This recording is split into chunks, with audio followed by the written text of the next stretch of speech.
And the team with the highest grade, the team that I think had the best night, was the team that had one of the easiest picks to make, but then also got a little bit lucky.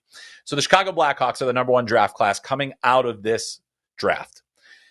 Connor Bedard at the top was going to make it very difficult for them to be beat anyway, because I think that there's a significant gap between him and the rest of the field in terms of the quality of prospect and what he's going to ultimately be able to do as an NHL player. I think we're talking about a generational goal scorer, a guy that's going to put a lot of points on the board, a guy that's going to play in significant games for Chicago down the line and be the face of their franchise. That's something that is really difficult to replicate in any of the other prospects. However, making that pick is easy enough. You get time to prepare for that. But what you can't prepare for is what's going to happen at 19. And so the Blackhawks draft had the pick at 19. There was a lot of rumors that they were going to try to trade up and see if they could get a better pick. Instead, they get the guy that I think they were really, really targeting and very keen on, and that is Oliver Moore. So Oliver Moore, you get the best shooter in Connor Bedard, you get the best skater in Oliver Moore, and now you've got two guys down the middle that you think are going to be a big part of your future. I think Moore is probably a middle six center, could be a number 2, might be a really good number 3. Either way, that's a player that's going to make a significant difference in your franchise. That's a guy that's going to make some significant ground up for you. He's a good two-way player. He plays with incredible pace. He's going to Minnesota. He's going to probably be there for, I'd say, at least 2 years. And then you get him ready. And now he's coming into a situation where, you've already had a couple years of Connor Bedard. You're starting to get your team set up and everything kind of works out well. But with that, they didn't just pick well there. They also got a guy who could be a goalie of the future for them in Adam Gajan. They have Drew Commesso already. Now they have Gajan as well. That's two guys that, have high-end capabilities. There's a lot of development time ahead for both of them, but I think that's something that's very strong. Roman Kanserov, another one of their second-round draft picks, high skill, entertaining, not a big guy, but played extremely well in Russia. He's one of those fascinating players where if he hits, then all of a sudden you've got more skill in your lineup. Got a little bit bigger with Martin Misiak, who's got some size, some power to his game. He's got that skill. Won a Clark Cup with Youngstown this year. He's going to probably be headed to Erie, where he was just drafted number 1 overall in the CHL import draft.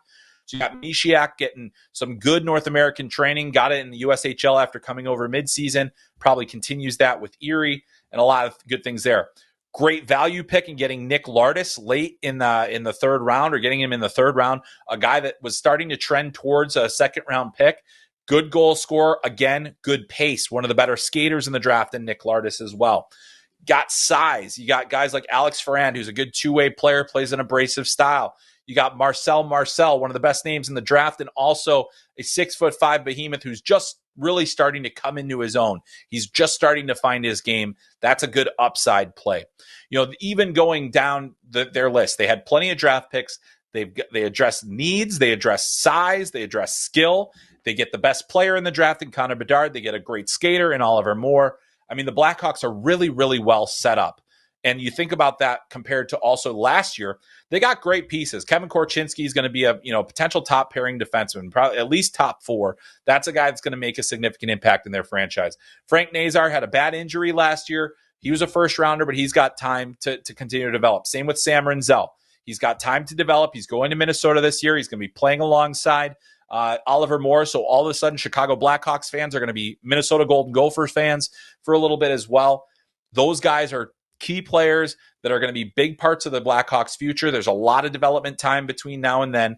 And you also have to like what Chicago's done at the NHL level. They're bringing in veteran talents, Corey Perry, Taylor Hall, Nick Foligno, guys that are going to be stopgap veterans that are going to get them to be the bridge between where they're at right now and being a competitive team again. It's going to take a few more years. There's still a little bit more pain ahead, but the Chicago Blackhawks made a significant dent in their future, and I think they're way better positioned now following the draft than they were going into the draft. And we knew they were going to get Connor Bedard, but to get more, to get guys like Misiak, Gajan, they've got some really good players in their midst now that are going to give them many options. And not everybody's going to make it, but now they have a lot of options, and that's a great place to be.